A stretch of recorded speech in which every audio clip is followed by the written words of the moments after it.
going to start off and we're going to do a little mental magic here, Linda, okay? And what I want the audience to know out there is that we don't have anything in collusion, right? We haven't discussed anything, okay? What I'm about to do can be done with anybody at any time. And what I would like you to do is I would like you to think of one of those cards that you see.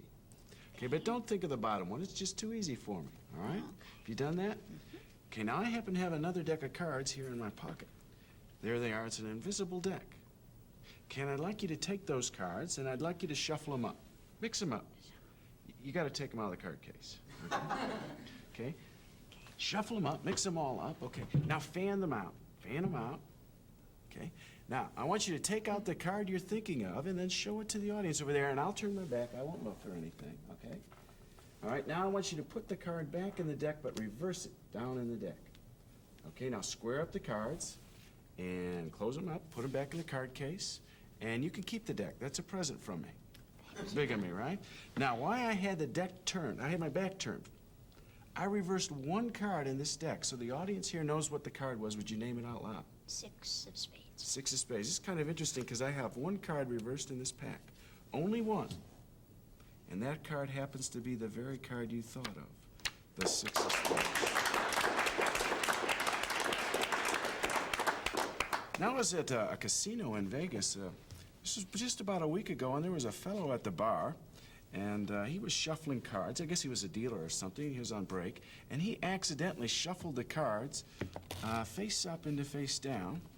And this fellow, he must have been a little bit intoxicated or something, because it took him about 10 minutes to straighten out those cards. Now, you don't look intoxicated or anything, Linda, but what we're going to do is we're going to have a little contest here and see how long it takes you to straighten out the cards. Now, the best way to do this is to deal the cards face down, and whenever you come to a face-up card, you just turn it face down, like that, okay? Now, I happen to have a little stopwatch here on my watch. So I'd like you to take the cards, and I'm going to say go, and we're going to time you. Go. Okay. Now, about 20 seconds is a good time to do this in. So there's 5 seconds. Okay, there's 10 seconds. Oh, you're fast. That was 11 seconds here. That was pretty good here. Now, let me show you how a magician would do it. Let's get a card selected first, though. I'm just going to riffle down through the cards, and I'd like you to holler out the word stop as I'm riffling. Stop. Okay, I'd like you to remember that card. Here, we'll show it to the camera over there. Audience over here. And we're going to bury your card down in the deck. And I'm going to take the cards once again and give them a funny shuffle where I shuffle face up into face down. So there's the face down. Here's the face up. And we're going to mix them up so we have a mess once again. So we have some cards here that are going to be face up. Some are going to be face down. Someplace in here they're back to back. Okay? Face to face. Now, Linda, I'd like you to time me. Okay, to start the stopwatch, all you have to do is press the button. Just say go. Go. Done. But I missed one card. I missed the very card you selected, the 5 of hearts.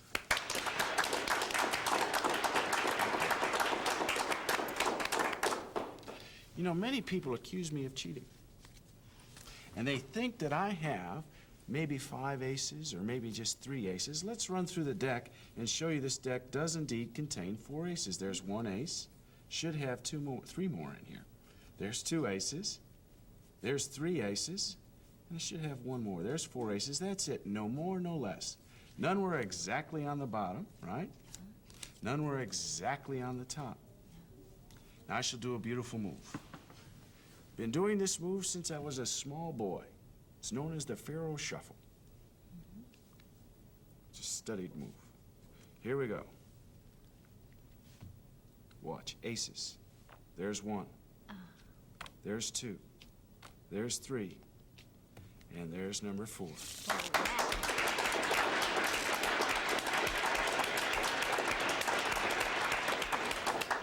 Nothing much, just years of practice and self-denial. We're going to do something with those 4 aces, all right? There they are. There's the ace of hearts, the ace of diamonds, the ace of clubs, and the ace of spades, the 4 aces. I'm going to do a very interesting thing. I will do this in full view, in slow motion, in front of your very eyes so you can see it quite plainly. Here's the move. Did you see it happen? No longer 4 aces. I now happen to have 1, 2, 3 cards. 3 aces. Just a snap of the fingers. 1, 2. 2 aces, a diamond and a spade. Wave the hands over. 1 ace. Watch, it's going to hit the deck and fade away. Go. Gone.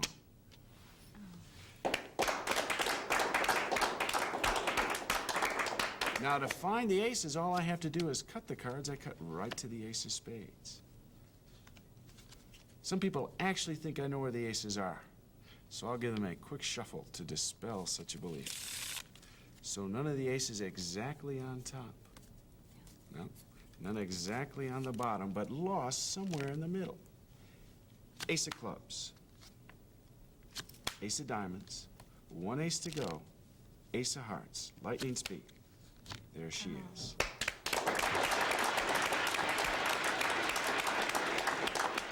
It's not a bad poker hand.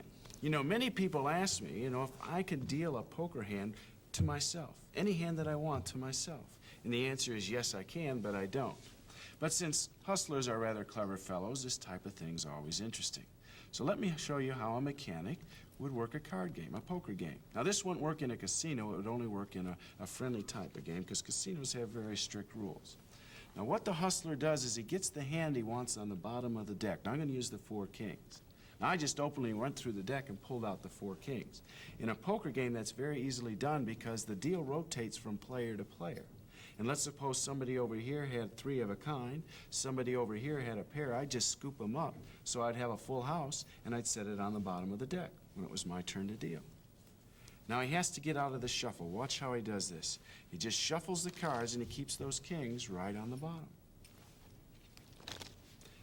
Linda, would you cut the cards? What he does is he just picks up and he starts to deal from the center of the deck. That's accepted procedure in friendly games. Now, we're going to have a 5-handed game here. So let me add a few cards here so I don't run out. And if you watch closely, there are those kings right on the bottom. If you watch my hand, you may see me deal off the bottom of the deck. Okay, so we're going to do what's known as a subway deal or a bottom deal.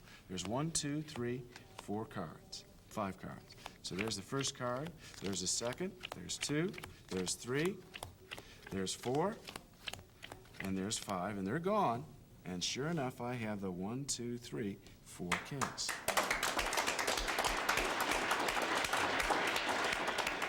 Now I'll do it again. This time I won't cheat much. I'll do it the way a magician would do it. He would just place those kings right in the center of the deck, so they'll get lost. And the magician would just shuffle up the cards, and the cards would just jump in the right spots. That's the way a magician would do it, so we'll do it that way. We'll give him another shuffle here. And myself, just being such an honest fellow, will even give the cards a few cuts. And we'll deal out a 5-handed game once again. There's 1, there's 2, there's 3, there's 4. Linda, that is off the top, isn't it? Mm-hmm. No subway dealing that time. There's 2, off the top. There's number 3. Very slowly. Number 4, and the last card, number 5. So you might have an idea what I have here. But if I wanted a hand to beat those 4 kings, I might like something like the 1, 2, 3, 4 aces.